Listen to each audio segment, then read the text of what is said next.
Hello and welcome to Wisdom Trek. This is Guthrie Chamberlain and I'm your guide to wisdom and creating a living legacy. Thank you for joining us for our 7-day-a-week 7 Minutes of Wisdom podcast. This is day 199 of our trek, and for this week we will stay in camp digging up nuggets of wisdom as we continue our exploration into the book of Proverbs Chapter 6. Yesterday we explored verses 12 through 19, and today we will dig into verses 20 through 29. If you do miss any of the days of the Wisdom Trek episodes, please go to wisdom-trek.com and listen to them and to read our daily journal. We are recording our podcast in our studios at Home 2 in Charlotte, North Carolina. I know that Christmas is getting close when I make my world-famous caramel corn. Well, at least it's famous in my little world. Yesterday I made 12 batches total, and some of the batches included pecans, almonds, or walnuts. We give most of it away to siblings and neighbors, but we do keep some of the delicious mouth-watering treat for ourselves. I will include a picture in today's journal of a couple of the huge walnut bowls that we place the finished product. It is great to have traditions in our lives, which is part of our living legacy. I know that our grown kids will be looking forward to some fresh batches of caramel corn when we celebrate Christmas with them on January 9th, and they won't be disappointed. As we remain in camp for this week on our study of Proverbs Chapter 6, it reminds me of the several years where Paula and I took our kids, and usually many of their friends, and sometimes even church youth groups, to a week of primitive camping in the hills of Pennsylvania called Creation Fest. We have some real fond memories of our times there. It is my hope that you and I are forming those fond memories and friendships as we share each day together on our Wisdom Trek. So let's get started for today and dig for some more nuggets of wisdom as we explore Proverbs Chapter 6, verses 20 through 29. As a reminder, this chapter in Proverbs is referred to Lessons for Daily Life, and that it is. First, I'll read the entire passage, and then we'll break it down into small segments as we dive deeper into our explorations. So starting in verse 20, "My son, obey your father's command, and don't neglect your mother's instructions. Keep their words always on your heart. Tie them around your neck. When you walk, their counsel will lead you. When you sleep, they will protect you. When you wake up, they will advise you. For their command is a lamp and their instruction a light. Their corrective discipline is the way to life. It will keep you from the immoral woman, from the smooth tongue of a promiscuous woman. Don't lust for her beauty. Don't let her coy glances seduce you. For a prostitute will bring you to poverty, but sleeping with another man's wife will cost you your life. Can a man scoop fire into his lap and not have his clothes catch on fire? Can he walk on hot coals and not blister his feet? So it is with a man who sleeps with another man's wife. He who embraces her will not go unpunished." That's the entire passage, but now let's dig into the verses themselves. Starting with verses 20 and 21. "My son, obey your father's command, and don't neglect your mother's instruction. Keep their words always in your heart. Tie them around your neck." We should love wisdom. Wisdom should be in our hearts and in our minds. We keep wisdom in our minds or our hearts by constantly being aware of the choices that we make. Wisdom should be so evident in our lives, it would be as if we were wearing a very noticeable necklace. We should always live in a wise manner. Let's move on to verse 22. "When you walk, their counsel will lead you. When you sleep, they will protect you. When you wake up, they will advise you." This is the theme for Wisdom Trek. Life is a journey. Wisdom will guide us each day. Wisdom will help us to make the right decisions. At night when we sleep, our wise decisions will protect us. As we wake, we can think about wisdom. The relationship between us and God must be like this. God will guide us to make good decisions every day. The Bible will teach us the right way. At night, God watches over us. He protects us. As we wake, we should think about God also. Let's move on to verse 23. "For their command is a lamp, and their instruction a light. Their corrective discipline is the way of life." Now this verse is similar to Psalms 119:105, which says, "Your word is a lamp to guide my feet and a light for my path." God will provide us clear direction each day on our trek of life.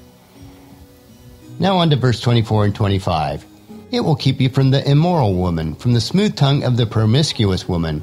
Don't lust for her beauty. Don't let her coy glances seduce you." Now Solomon is writing about sex in these verses, but it can also be applied to other evil actions. It seems like sex drives so much of our society today, but it's been like that in every age since creation.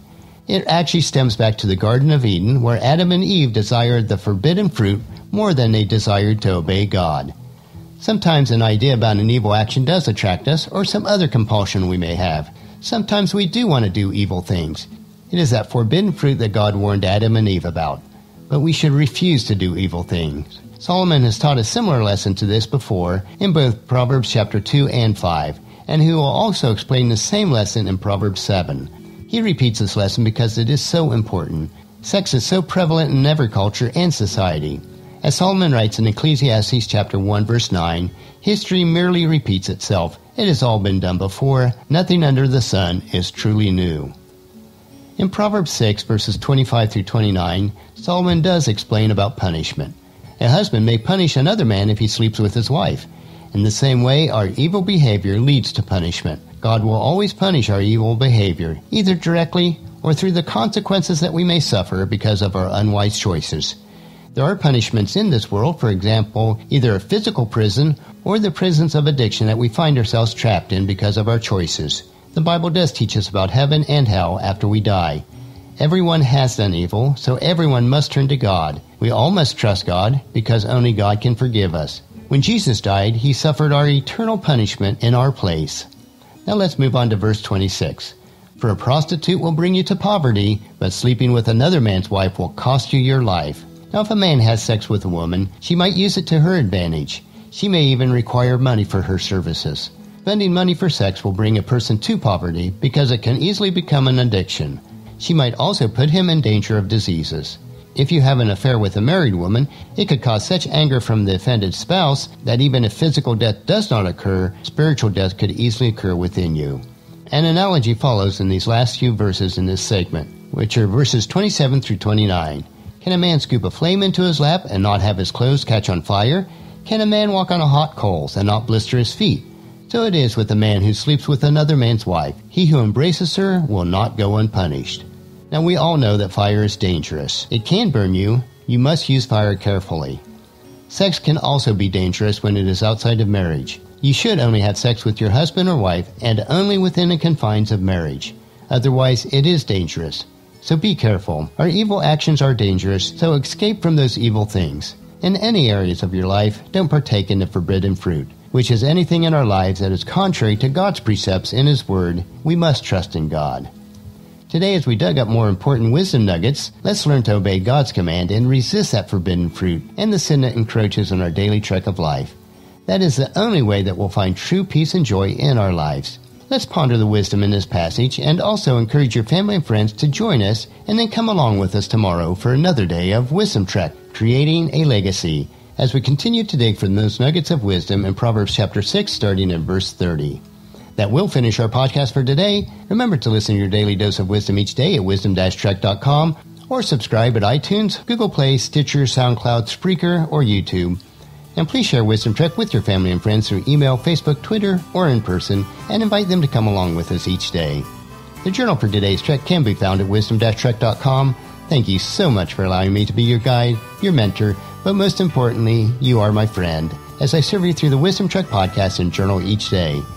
As we take this trek together, let us always live abundantly, love unconditionally, listen intentionally, learn continuously, lend to others generously, lead with integrity, and leave a living legacy each day.